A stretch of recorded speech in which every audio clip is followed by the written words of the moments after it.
Por favor, abran sus Biblias en Filipenses capítulo 1. Hoy continuamos con nuestra serie de estudios consecutivos sobre esta epístola. Hoy es el quinto estudio. Hasta ahora hemos estudiado los versículos del 1 al 11. Vamos a leer los versículos 12, 13 y 14. O mejor leamos hasta el 18 para tener la idea completa de esta nueva sección que estaremos estudiando, aunque solamente estudiaremos los versículos 12, 13 y 14 en esta noche. Leamos del 12 al 18.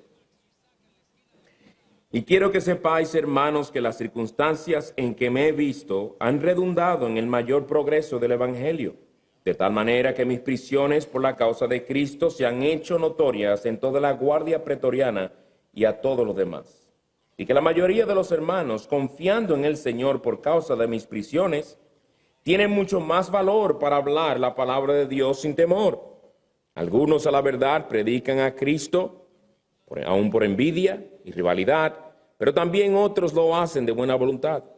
Estos lo hacen por amor, sabiendo que he sido designado para la defensa del Evangelio. Aquellos proclaman a Cristo por ambición personal, no con sinceridad, pensando causarme angustia en mis prisiones. Entonces, ¿qué? Que de todas maneras, ya sea fingidamente o en verdad, Cristo es proclamado, y en esto me regocijo, sí, y me regocijaré. Vamos a orar, hermanos. Señor de los cielos, tu siervo ha clamado para que tú seas con nosotros y una vez más imploramos tu ayuda, para que tú traigas tu palabra a nuestros corazones, como lo hiciste esta mañana. Ven y plácete en bendecirnos. No lo merecemos, pero tú eres grande en misericordia. Y en base a los méritos de nuestro amante Salvador te lo pedimos. Amén. El domingo pasado, hermanos, como recordarán, estuvimos estudiando el propósito por el cual el apóstol Pablo pide las cosas que pedía por los filipenses, y es un propósito que él mismo les da a conocer a ellos. Y dijimos que hay dos cosas que pueden verse en este propósito que él les presenta a ellos de su petición, y fueron los dos puntos de nuestro estudio el domingo pasado. En primer lugar, vimos el enfoque de este propósito en los creyentes de Filipos al decirles para que seáis puros e irreprensibles, es decir, que él pedía las cosas que pedía por ellos al Señor para que ellos fueran puros e irreprensibles para el día del Señor Jesucristo. Y luego vimos el enfoque en Dios que tenía este propósito, por eso él concluye en el versículo 11 diciendo para la gloria y alabanza de Dios. Todo lo que él ha venido diciendo desde el versículo 3, donde él empieza a dar gracias a Dios por ellos. Luego les expresa su amor profundo por ellos. Luego les dice qué cosas pedía por ellos a partir del versículo 9. Ahora les dice en estos últimos versículos de esta primera sección que hemos estudiado, por qué él pedía esas cosas por ellos. Bien, después del apóstol decirle las cosas que le llevaban a dar gracias a Dios por ellos continuamente, de cómo les amaba y de qué cosas él pedía por ellos, pasa ahora a hablarles de algo que tenía que ver con su propia vida. Él escribía a hermanos que le amaban a él en el Señor, que lo amaban a él como siervo del Señor y sobre todo lo amaban a él por haber sido el instrumento usado por Dios para llevarles al conocimiento del Evangelio de Cristo. Y como Pablo se encontraba preso en este entonces cuando escribió esta epístola, él les deja saber de cómo iban las cosas con él. Algo que de seguro le interesaba mucho a los hermanos de Filipo escuchar. Pablo ya había recibido de parte de Epafrodito noticias sobre los filipenses. Pero ahora Pablo envía a Epafrodito con noticias sobre él por medio de esta epístola que les envía, para darles saber a ellos la condición en la cual él se encontraba, la situación presente suya, para que ellos pudieran orar con mayor conocimiento. De ahí que él empieza en el versículo 12 diciendo, y por cierto, mantengan sus Biblias abiertas en ese pasaje, hermanos, estaremos yendo una y otra vez al mismo. Versículo 12, y quiero que sepáis, hermanos, que las circunstancias en que me he visto, etc. Él les habla de las circunstancias en las cuales se encontraba y era que estaba preso. Y al hablar de sí mismo, Pablo les habla en primer lugar del resultado de sus circunstancias, versículo 12. En segundo lugar, de las evidencias de tal resultado, en el versículo 13 y 14. Y en tercer lugar, de algunas calificaciones de tal resultado, en los versículos 15 y el 18. Hoy tan solo veremos los dos primeros puntos. En primer lugar, el resultado de sus circunstancias, versículo 12. Y en segundo lugar, las evidencias de tal resultado en los versículos 13 y 14. Pues veamos en primer lugar el resultado de sus circunstancias. Las circunstancias en las que el apóstol Pablo se encontraba cuando escribió esta epístola trajeron ciertos resultados, de lo cual él hace mención en el versículo 12. Lean conmigo. Y quiero que sepáis, hermanos, que las circunstancias en que me he visto han redundado, y aquí el resultado, en el mayor progreso del Evangelio. El mayor progreso del Evangelio. Y uno se pregunta, ¿qué habrán pensado los hermanos en Filipos cuando oyeron estas palabras? Ellos se habían enterado de que Pablo estaba preso en Roma. Habían oído de las fuertes pruebas y tribulaciones por las cuales este gran siervo de Dios tuvo que pasar. Y ellos querían aliviarlo a él y ministrarle. Ellos envían a Epafrodito con una ofrenda con ese mismo fin. Miren el capítulo 4, vayan al capítulo 4 rapidito.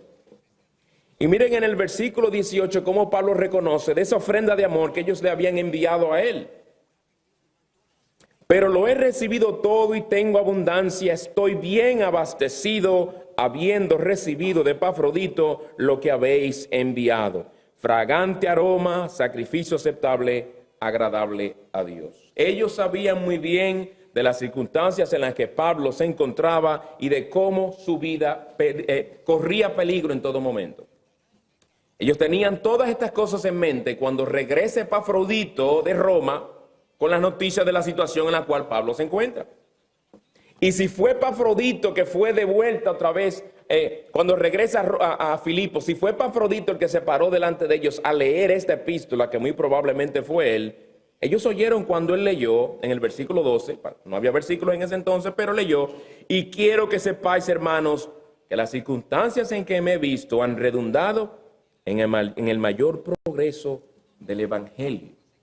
Es como si Pablo les hubiera dicho, si ustedes toman todas las cosas que me han ocurrido en cuenta, si ustedes toman los latigazos, las pedradas, los insultos, los abusos, los juicios injustos a los que me sometieron, mi apelación al César, el naufragio en el cual casi todos los tripulantes perdemos la vida, ustedes toman todas estas cosas y las ponen una encima de la otra, ponen una raya y las suman todas. ¿Cuál es el resultado?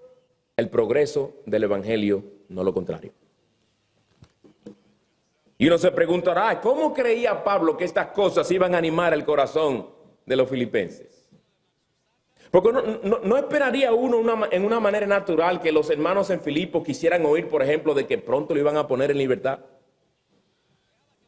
Pero los filipenses oyen otra cosa que seguro no esperaban del apóstol Pablo. Aunque les dijera, hermanos filipenses, gracias por su ofrenda. El Señor me ha estado cuidando, la cosa es difícil, pero he estado bien, estoy bien de salud, el Señor me ha protegido, no sé cuándo viene, me presentaré delante del César o me harán un juicio y seré libertado, no sé, pero sigan orando, hermanos. Quizás cuando empiezan ellos a oír que se le está leyendo, y quiero que sepáis, hermanos, que las circunstancias en que me he visto, quizás ellos esperaban cosas como esas, pero Pablo sale con otra cosa. Hermanos filipenses, y no sé si ustedes están preocupados por esto, pero el Evangelio está progresando aquí. Y le voy a decir, hermanos, yo creo que Pablo sabía que aquellos hermanos iban a alegrar al oír estas cosas. Porque Pablo conocía el calibre espiritual de aquellos hermanos.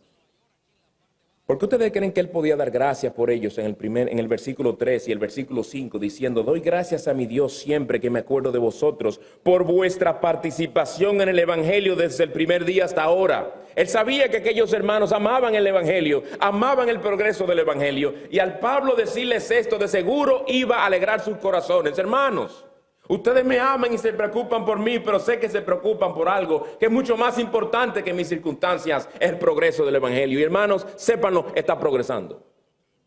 Está progresando.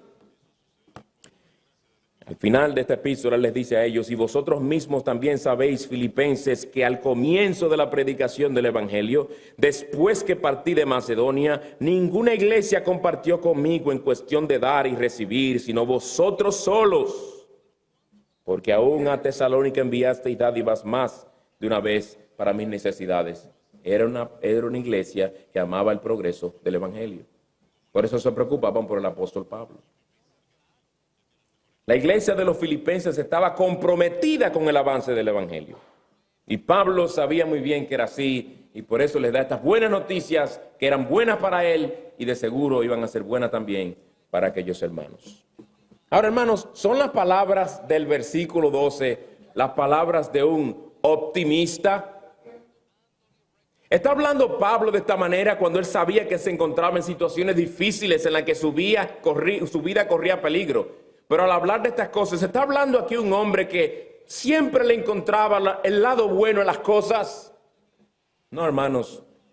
Aquí está hablando un hombre que estaba viendo con sus propios ojos el resultado del progreso del evangelio, que era lo que más le interesaba a él. Y esto nos lleva al segundo punto. En el primero hemos visto el resultado de sus circunstancias, aquella situación en la cual él se encontraba, su encarcelamiento había resultado para el mayor progreso del evangelio. Y en nuestro segundo punto vamos a ver cómo Pablo en los versículos 13 y 14 nos dice con lujo de detalle a qué se refería él cuando él habla del mayor progreso del evangelio. Él estaba siendo bien específico, no estaba hablando por hablar. Este no es un optimista hablando, este es un hombre que amaba al Señor y amaba el avance de su reino. Veamos ahora en segundo lugar las evidencias de tal resultado. ¿Por qué dice Pablo que el encontrarse preso había resultado para el mayor progreso del evangelio? Él nos dice dos cosas. En el versículo 13 nos dice: de tal manera que mis prisiones por la causa de Cristo se han hecho notorias en toda la guardia pretoriana y a todos los demás. Y dos, versículo 14, y que la mayoría de los hermanos, confiando en el Señor por causa de mis prisiones, tienen mucho más valor para hablar la palabra de Dios sin temor. En el versículo 13 habla de mis prisiones, versículo 14, mis prisiones, y nos dice que había venido como resultado de sus prisiones, tanto entre los incrédulos que le rodeaban allí en el pretorio, como también el efecto y el resultado que había traído entre los hermanos de la iglesia de Roma. Veamos primero el progreso del evangelio entre los inconversos en Roma. El progreso del evangelio entre los inconversos en Roma, versículo 13, de tal manera, es decir, el resultado, el progreso, el mayor progreso del evangelio ha sido de tal manera que mis prisiones por la causa de Cristo se han hecho notorias en toda la guardia pretoriana y a todos los demás. Para entender lo que Pablo nos dice aquí, hermanos, es importante saber a qué él se refiere cuando habla de la guardia pretoriana. Pretoriana no era una doña en Roma. Le voy a explicar lo que significa. Hay muchos desacuerdos entre los eruditos en cuanto a la mejor traducción de la palabra pretorio. En español se dice pretorio, en griego también se dice pretorio, viene del latín pretorium. Hay desacuerdos en cuanto a la mejor traducción de esa palabra en este texto, porque eso depende mucho del contexto y depende también, en ese sentido, por las diferentes cosas que puede significar pretorio. ¿En qué sentido? Bueno, pretorio era el nombre que se le daba, por ejemplo, al cuartel general del ejército romano. También se conocía como pretorio el edificio del comandante de una fortificación romana. Posteriormente, el pretorio llegó a ser la residencia del procurador o el gobernador de la provincia romana en la cual se encontraba. Y también se usaba para referirse al cuartel general del emperador. Entonces, como había todas esas posibilidades de que se podría referir a alguno de esos cuarteles o palacios o edificios, hay discordia en cuanto a cuál debería ser la mejor traducción en este contexto, pero por lo menos se conoce de qué lugar se está hablando y en eso no hay discordia. De ahí las varias maneras en que encontramos que se traduce esta palabra en diferentes versiones. Encontramos, por ejemplo, guardia imperial, guardia del palacio, palacio, pretorio, como aparece en la versión del 60, o como se traduce en nuestra versión, guardia pretoriana.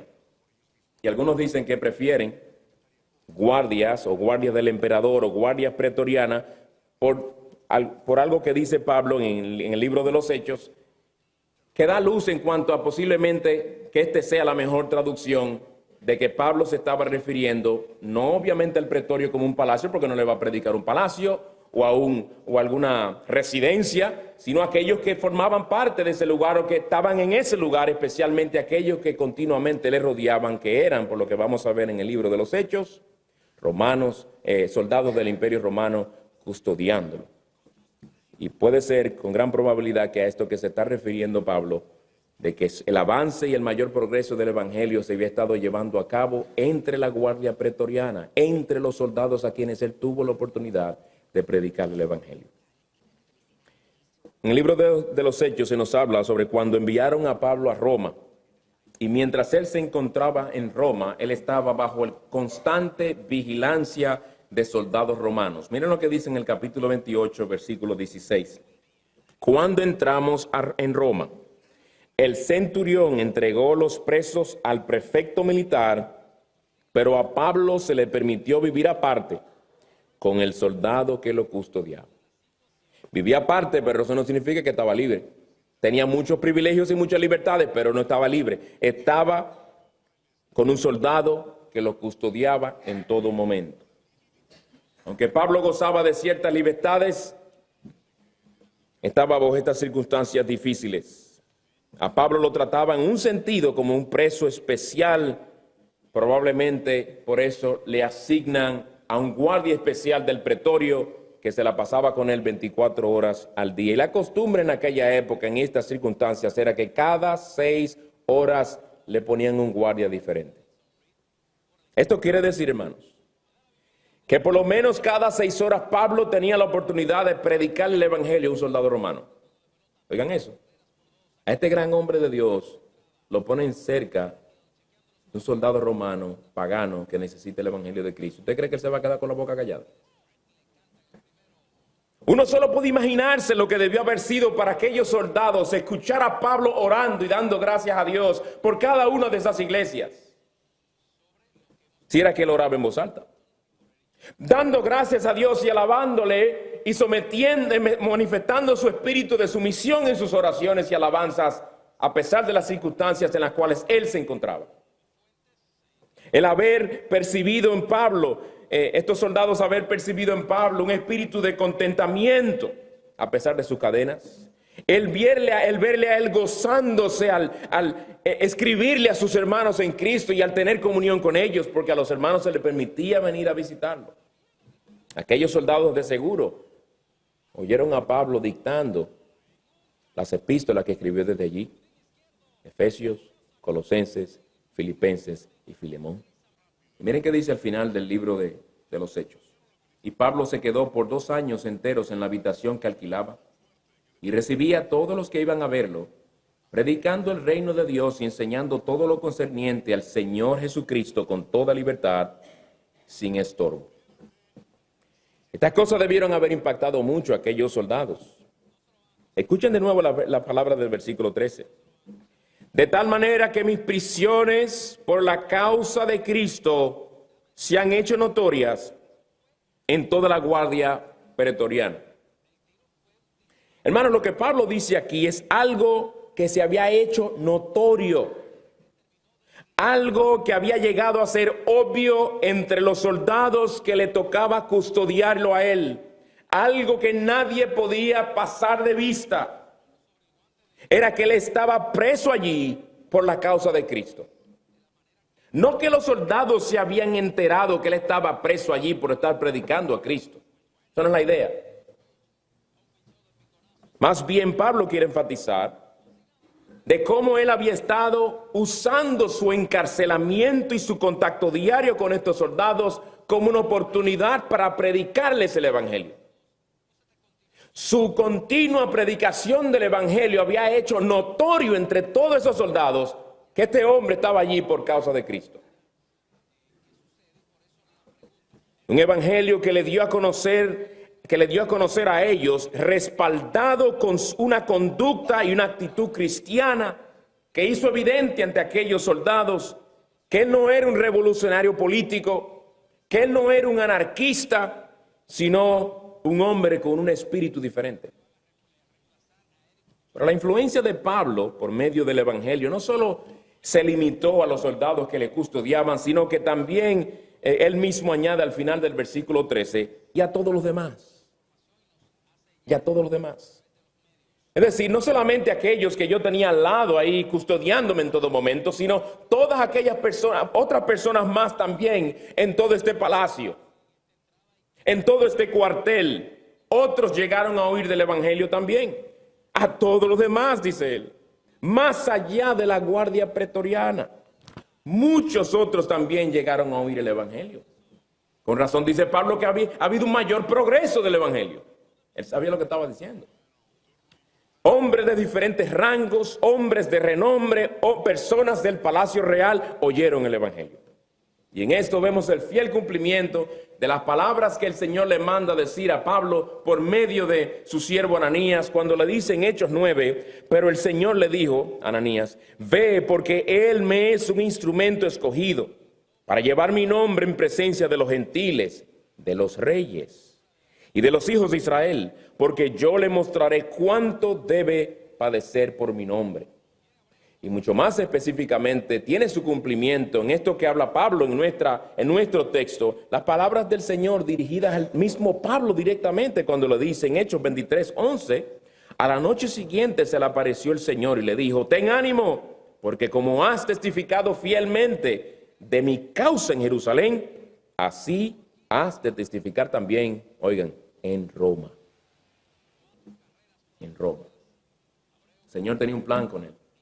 El Señor lo iba a llevar a Roma y a Roma llegó. Y a Roma llegó con poder la proclamación del evangelio, aunque ya había una iglesia local allí, pero llegó el evangelio a aquellas personas donde lo más probable, aquellos hermanos de aquella iglesia local que de seguro con mucho miedo tenían que reunirse, no iba a llegar el evangelio y penetrar entre esos soldados como tenía que penetrar.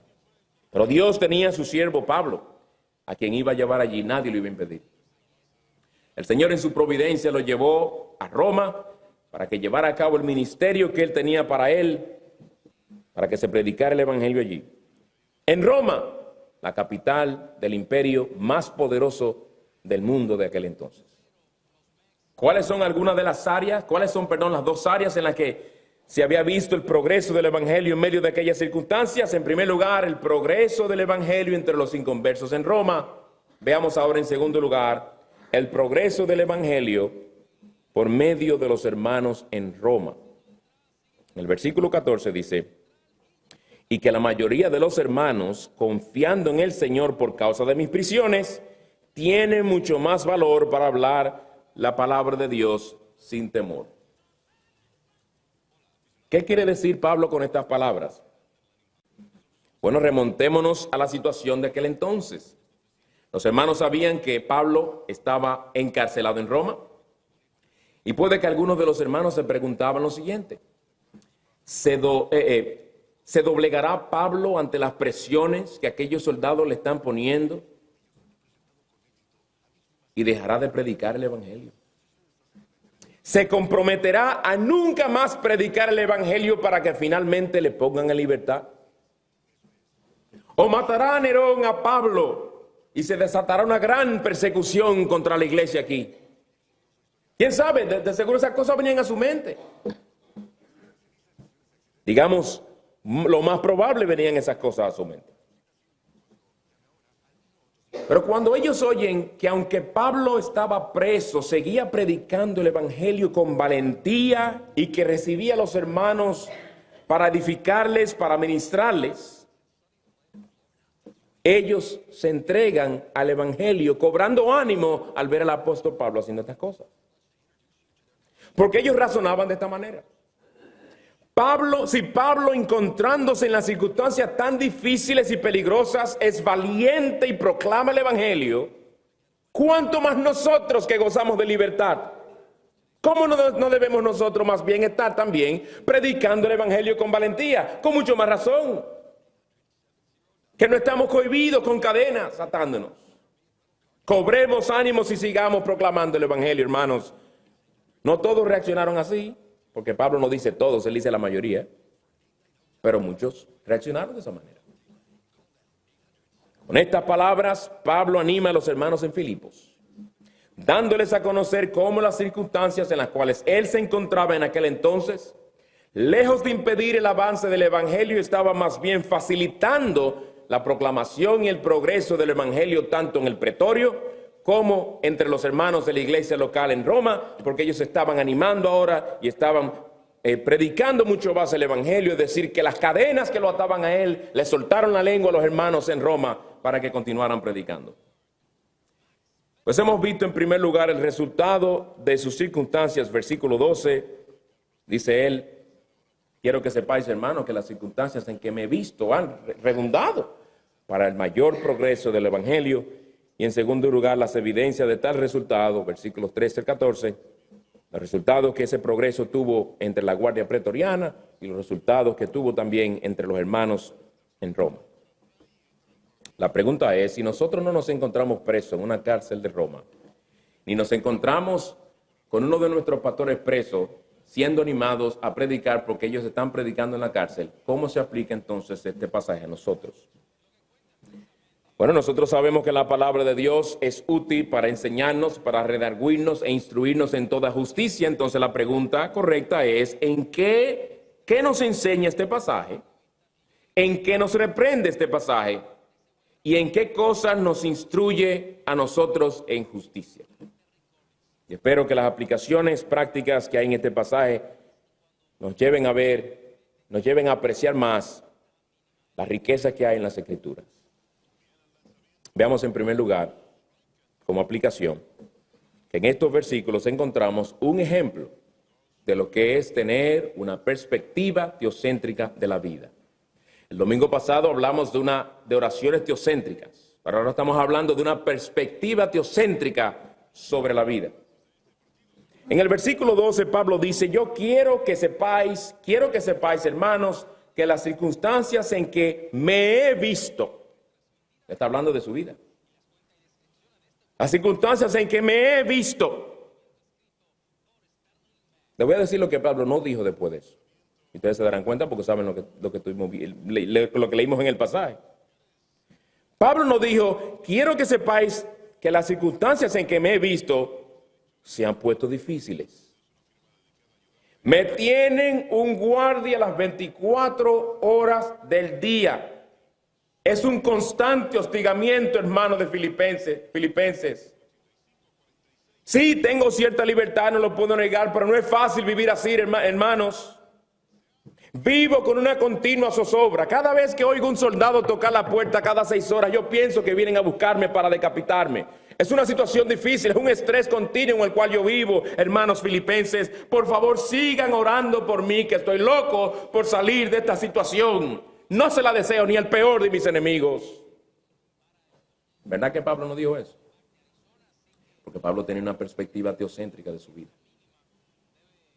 Después que él dice: yo quiero que sepáis, hermanos, que las circunstancias en que me he visto, él deja de hablar de sí mismo y se concentra en lo que más le interesaba a él, el progreso del evangelio. Cualquiera piensa que él va a hablar de sí. No le empieza a hablar de otra cosa. Él habla del progreso del evangelio a pesar de sus circunstancias personales de encarcelamiento.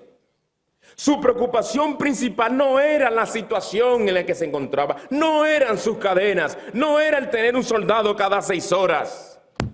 Él lo veía como una oportunidad para seguir proclamando el evangelio, no como un impedimento, no como un fastidio. La gloria del Hijo de Dios era lo que más le interesaba a él, lo que él sabía que a Dios le interesaba. Es en el evangelio que se da a conocer con toda claridad la gloria de Dios en Cristo. Es por medio del evangelio que se da a conocer al hombre el plan eterno de Dios, de cómo todo lo que tiene que ver con el evangelio y el avance del mismo tiene que ver con Dios y con la gloria de su nombre, y eso era lo que más le interesaba a Pablo.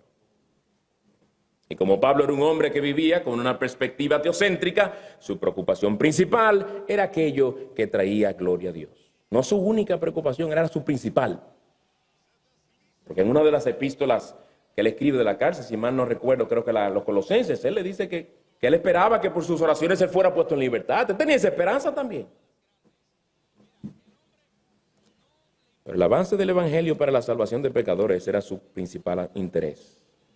Por eso él analiza todo lo que le pasaba en su vida, no en función al cumplimiento de sus planes, la realización de sus sueños, el cuidado de su buena reputación o su propia conveniencia, sino que analizaba su vida en función a cómo las cosas que le ocurrían traían gloria a Dios. De ahí que lo que más gozo le daba era saber que su vida estaba siendo usada para la propagación del Evangelio, aun si fuera sus cadenas. Como un hombre encadenado, con su vida en peligro en todo momento, puede exhortar a cristianos a regocijarse, y lo repite, regocijaos en el Señor siempre, en esta misma epístola, capítulo 4.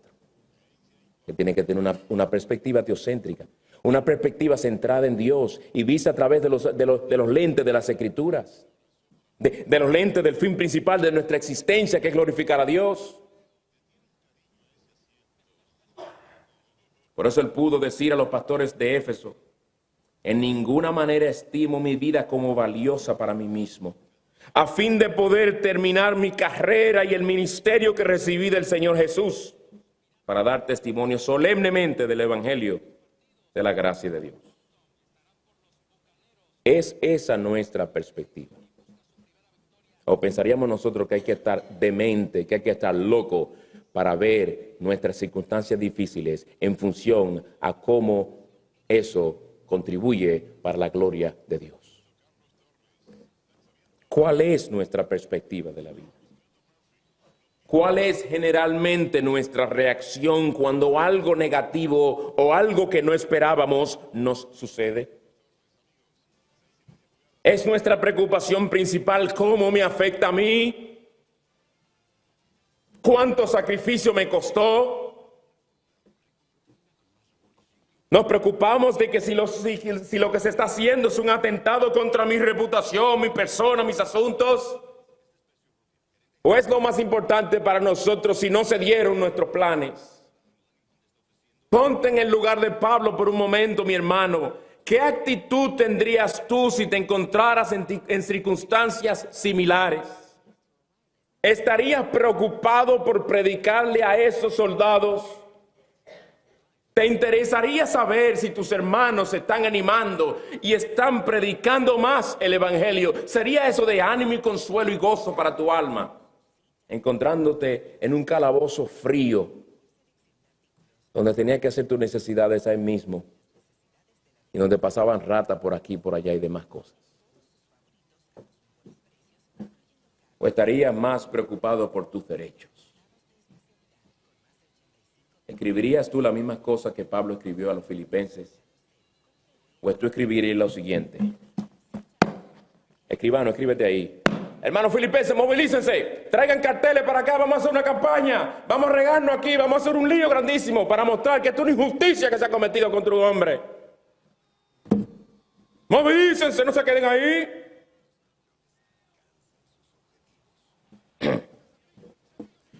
Hubiéramos escrito lo mismo que Pablo escribió. ¿Te interesa lo que los demás piensan del Evangelio de Cristo o lo que piensan de ti? Pablo pensaba de esta manera. Lo más importante no es si es justo el que yo tenga estas cadenas o no. Lo más importante es si el Evangelio sigue progresando.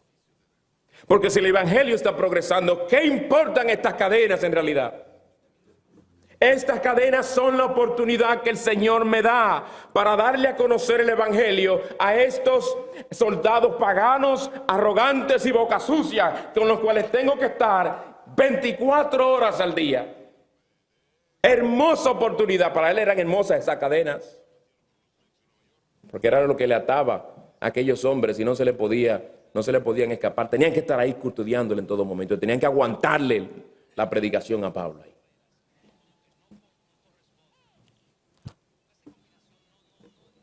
Pues en estos versículos encontramos un ejemplo de lo que es tener una vida, tener una perspectiva teocéntrica de la vida. Tu preocupación principal y la mía debe ser cómo glorifica esto a Dios. ¿Glorifica esto a Dios o no? Me gustará a mí, me atrae a mí, me llama la atención a mí, pero promover el Evangelio de Cristo, Al hacerlo, después de hacerlo, me permitirá con buena conciencia predicarle el evangelio a ese amigo inconverso. O le traerá dudas si en verdad yo soy un verdadero cristiano. En segundo lugar, en este pasaje encontramos una ilustración de lo invencible que es la causa del evangelio. En este pasaje encontramos una ilustración de lo invencible que es la causa del evangelio. El Señor Jesucristo dijo algo bien claro y que nadie podrá frustrar. Sobre esta roca edificaré mi iglesia y las puertas del Hades no prevalecerán contra ella. Las multitudes desahogaron su odio contra el Señor, contra el evangelio, arremetiendo contra su siervo Pablo. Y cuando lo apresan y lo envían a Roma, ellos creen que le han puesto un paro al evangelio finalmente. Y con cuánta alegría debieron haber visto a Pablo desaparecer en el horizonte en camino a Roma, ¿verdad? Y seguro hicieron fiesta de que ya finalmente le callaron la boca a aquel revolucionario. Pero ¿qué pasa? Que a pesar de todas aquellas circunstancias contrarias, el progreso del evangelio no se detiene ni por un solo segundo. ¿Por qué? Por lo que el Salmo 2 dice también. Oigan el Salmo 2. Se levantan los reyes de la tierra y los gobernantes traman a una contra el Señor y contra su ungido, diciendo, rompamos sus cadenas y echemos de nosotros sus cuerdas. La actitud del impío rebelde, ¿verdad?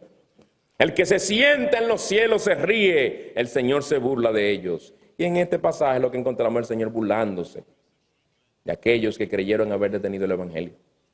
El Señor, por medio de su providencia, se burla de todos ellos y le dice, no. Ustedes contribuyeron al avance del evangelio. Por ustedes estar con ese motín y ese grupo y ese odio contra el apóstol, olvídense que yo me río de ustedes. Yo en mi providencia he usado todas esas cosas para llevar a mi siervo más rápido donde yo lo quiero. Gracias por su ayuda, Pablo ha llegado a Roma ya. Y allá está predicando el evangelio y allá se está dando a conocer a Cristo entre hombres que de otra manera lo más seguro no hubieran oído el evangelio, pero el Señor usa a Pablo. Hermanos, esto debe darnos ánimo a nosotros.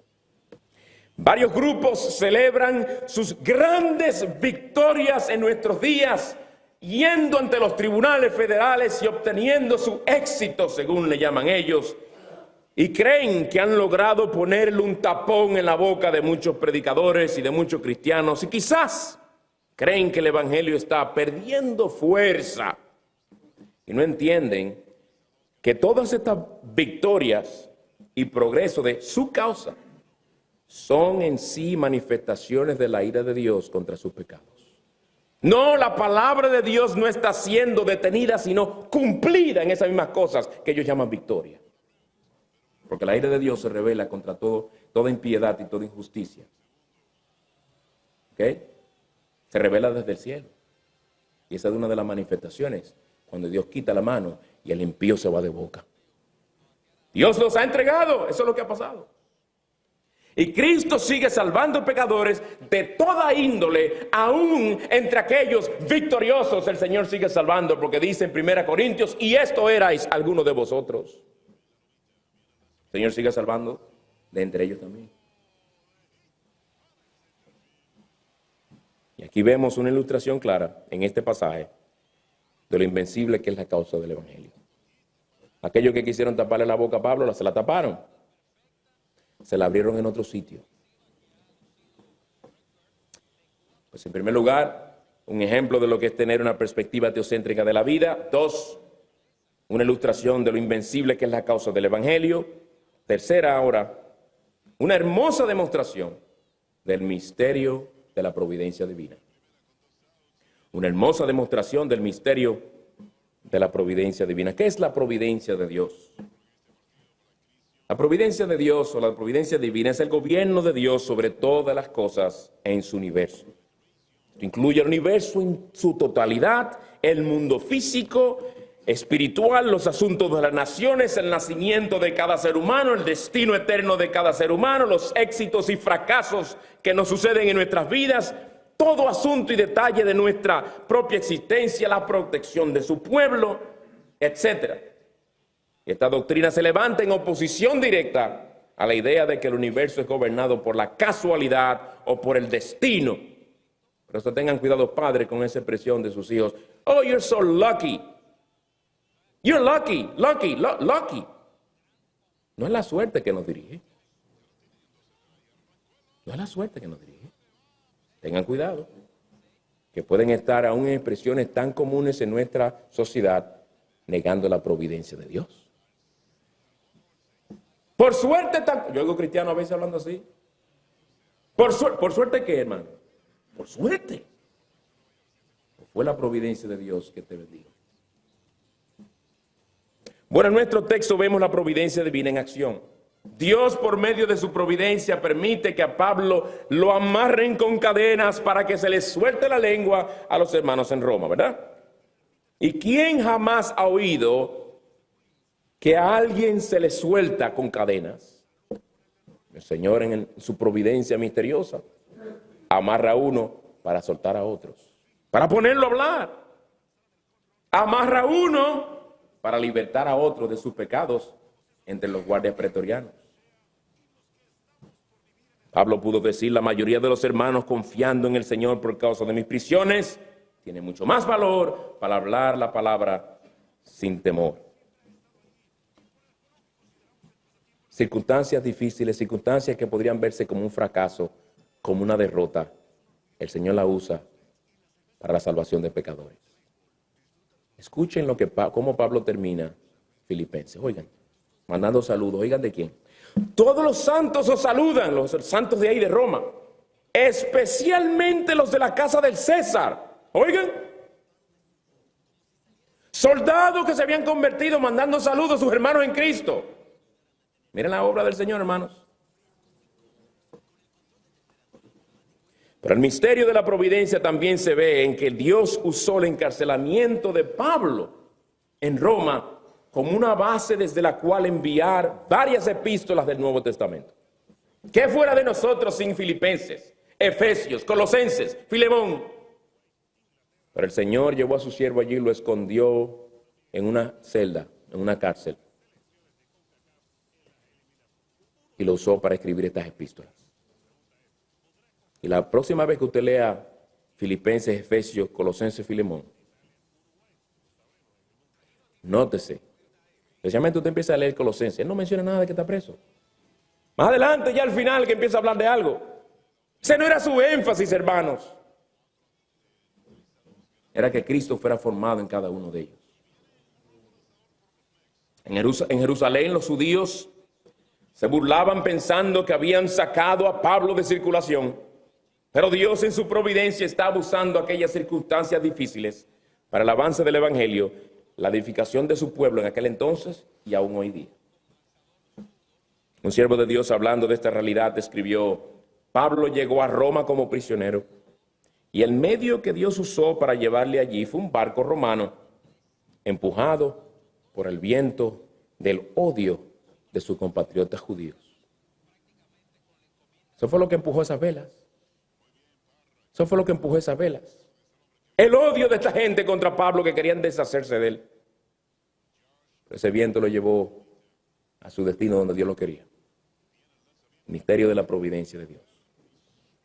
Y al oír todas estas cosas, puede que tú digas: yo entiendo cómo la providencia de Dios usa todas estas circunstancias adversas para usar a Pablo como un medio para el progreso del Evangelio y el bien de la iglesia de Cristo. Yo lo entiendo, pero Dios hace cosas como esas con hombres grandes como Pablo y con propósitos grandes como el progreso del Evangelio, pero no con personas desconocidas como yo, un hermanito de una iglesia local. ¿Es que acaso se te olvida lo que dice Romanos 8:28? A los que aman a Dios todas las cosas cooperan para bien. Es el mismo Dios de la providencia, dirigiendo todo asunto en tu vida también. La mano providencial de Dios que dirigió la vida de Pablo es la misma que dirige cada una de nuestras vidas. Tú no eres un apóstol ni yo tampoco, pero tú eres un creyente llamado a glorificar a Dios también. Y aunque no podamos entender la razón por la cual algunos de nuestros deseos y planes hasta ahora no han llegado a nada, Detrás de todos estos llamados fracasos está la mano amorosa de nuestro Padre Celestial, que nos ama y nos cuida y no nos ha permitido muchos de los planes que a veces tenemos, porque Él nos ama y quiere guardar nuestras almas. Como José, que dijo a sus hermanos: vosotros pensasteis hacerme mal, pero Dios lo tornó en bien. Entonces, en vez de estar cabizbajo lamentando tu fracaso, o lo que hasta ahora no has podido lograr, dedica esas energías y ese tiempo para dar gloria a Dios y darle gracias, que Él en su providencia misericordiosa te ha guardado de muchos males. Aunque tú no lo sepas cuáles son esos males. Señor, gracias. Gracias por las veces que me has dicho no. Gracias por las veces que has puesto tu mano y me has detenido, porque yo sé que tú, que eres bueno y grande en misericordia, me estás mostrando tu amor y fidelidad.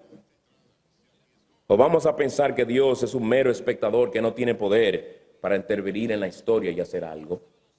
Especialmente cuando el mal parece estar triunfando, como está sucediendo en nuestros días. No pienses en tu Dios como un mero espectador. Sus planes eternos siguen llevándose a cabo a pesar del aumento de la maldad. Sí, la maldad sigue aumentando.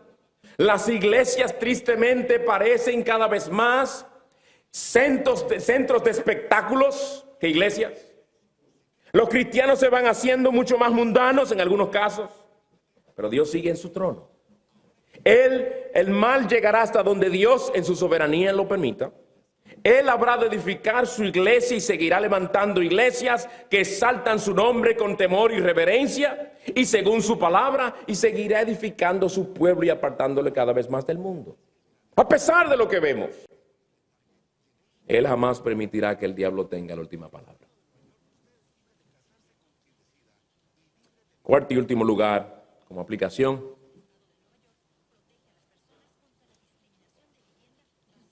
en este pasaje vemos el poder y la eficacia de una vida ejemplar.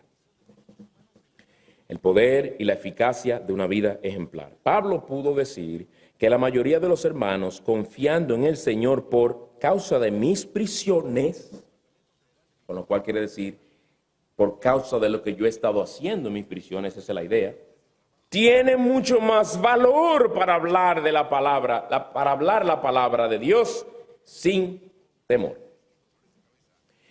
Él no tuvo que ir a Roma a pararse detrás de un púlpito a exhortarle a aquellos hermanos: salgan a predicar con valor.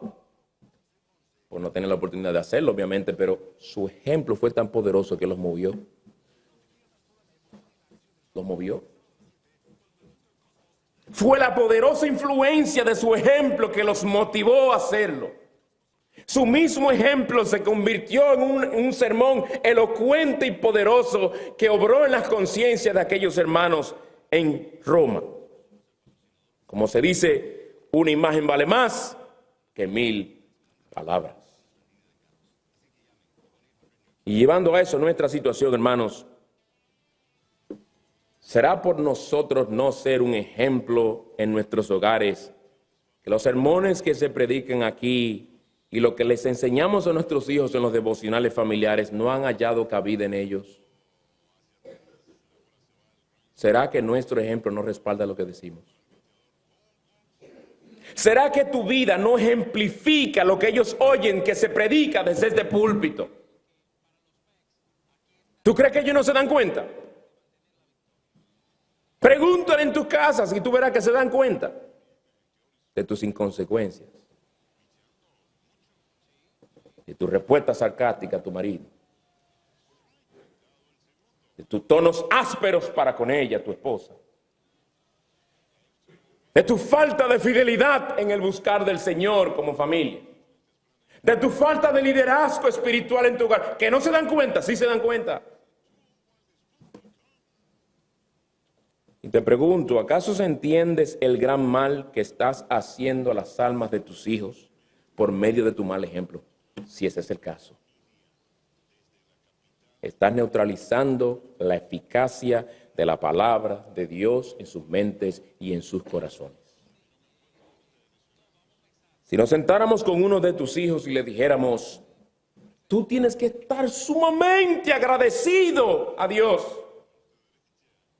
por el hogar en el cual Él en su providencia te ha colocado, donde se te enseña constantemente la palabra del Señor y donde tus padres no solamente te aman a ti, sino que ellos se aman a sí mismos y te son un continuo ejemplo de lo que es una relación matrimonial sólida, estable, creciente, amorosa y fiel. Gracias, dale a Dios, hijo mío, por la clase de familia, por la clase de hogar en el cual el Señor te ha puesto. Si le decimos eso a uno de tus hijos, ¿cómo responderá?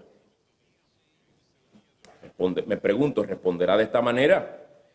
Se burlará ese joven y dirá, ¡ah! Si tan solo usted supiera, pastor. Déjame decirle algo, pastor. En mi casa solo se hace el devocional. ¿Saben cuándo? Cuando ustedes traen una exhortación o traen alguna reprensión a los líderes de nuestro hogar, a los padres. Y yo no sé si es por un sentido de culpa que papi le coge el lunes de una vez está el devocional familiar. Nos pide perdón, eso es muy bueno, pastor. Nos pide perdón, se humilla delante de nosotros y nos dice, hijos, aquí va a haber cambios. Llega la semana que viene, pastor, y volvemos a la normalidad. Se descuida el devocional familiar de nuevo. Y en casa no hay alimento para nuestras almas. Nos lo dejan a nosotros en nuestro devocional personal, que por lo menos puedo decir que ese hábito se ha cultivado y es un hábito en nosotros, pero ni me preguntan que si me está ministrando la palabra o qué libro cristiano estoy leyendo. No les interesa. No se preocupan por eso, pastor. Y me da tristeza tener que decir esto de uno de sus miembros, pero es la realidad. Y en cuanto a lo que usted dice, que mis padres me aman, sí, yo sé que ellos me aman. Ellos proveen para las cosas físicas, pero no veo tanta preocupación por la provisión para mi alma. Y en cuanto a lo que usted dice, que ellos se aman, sí, yo creo que se aman. Yo creo que se aman, honestamente, pero yo creo que papi pudiera ser un poco más tierno con mami. Tiende a ser áspero con ella, pastor. Y me duele eso verlo. Y mami, yo creo que ella tiene que ser un poco más sumisa. Le da brega a papi liderar la mami porque es sumamente fuerte. Y honestamente, pastor, se lo voy a decir y con tristeza. A veces yo no sé quién es la cabeza en mi hogar. ¿Responderían así tus hijos? Si responden así, las cosas no andan bien. Hay muchas cosas que arreglar. Y empieza ahora a arreglarla inmediatamente para la gloria de Cristo y para que no sigas endureciéndole sus corazones. Hermanos, el estar en un ministerio bíblico le da luz a nuestros hijos. ¿Usted sabía eso? Ellos aprenden ahí sentados. Ellos aprenden lo que es un verdadero cristiano. Ellos aprenden cómo actúa un verdadero cristiano en la iglesia, en su hogar, en el trabajo, en toda área de su vida. Lo aprenden. Y se va formando en su mente como un tipo de regla por el cual pueden medir tu conducta. Ellos saben si tú vives de principio en tu hogar. Cada vez que tú les mandas a hacer algo, los reprende a ellos por algo que han hecho mal. Si tú no eres irreprensible, no perfecto, pero una vida consecuente de obediencia a la palabra de Dios, si tú no eres irreprensible, ellos te dirán, y espero que no, pero por lo menos lo pensarán, sí, y tú. Honra a tu madre, hijo mío, no le hables con falta de respeto. Y tú, papi, las veces que le hablas con asperidad. Mi hija, asegúrate de buscar primero al Señor, que el Señor sea lo principal. Y tú, que te la pasas en Facebook.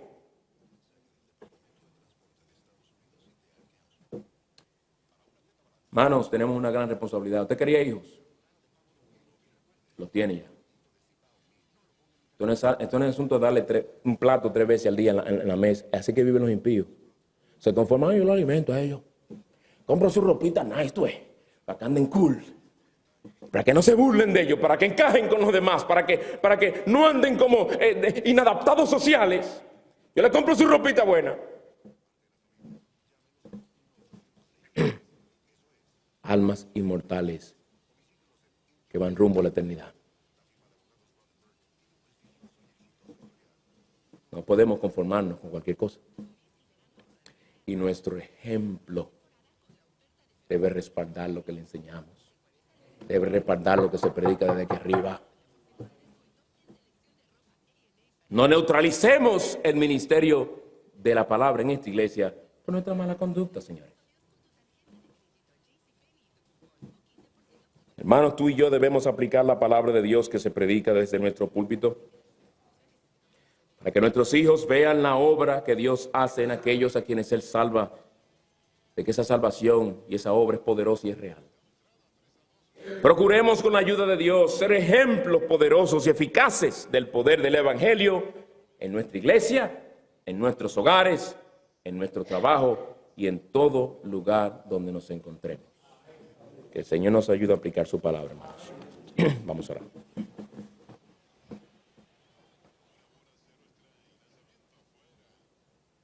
Oh Dios de gracia y misericordia, gracias por estos 3 versículos de tu palabra. Cuán rica es tu palabra, qué tesoro nos has dado en nuestras manos. Oh Señor, ayúdanos a vivir a la luz de estas cosas. Ayúdanos a vivir con una perspectiva teocéntrica de la vida. Ayúdanos, Señor, a procurar y orar por el avance del Evangelio con la confianza de que no hay nada que lo detendrá. Ayúdanos, Señor, a confiar en tu mano providencial, aun cuando no entendemos por donde tú nos guías. Que veamos toda oportunidad y aprovechemos toda oportunidad que nos das para contribuir al avance y al progreso del Evangelio. Y, oh Señor, te rogamos que tú nos perdones en aquellas áreas donde nuestro ejemplo no ha sido poderoso ni eficaz en la vida de aquellos que nos observan a diario. Ayúdanos, Señor, a crecer para que al ellos ver crecimiento, al ellos ver cambio, también puedan ver la evidencia de que tú en verdad te has comprometido a transformarnos y a no dejarnos hasta que tú hayas cumplido tu obra en nosotros. Fortalécenos como iglesia y santifícanos. Te lo pedimos en el nombre de Cristo. Amén.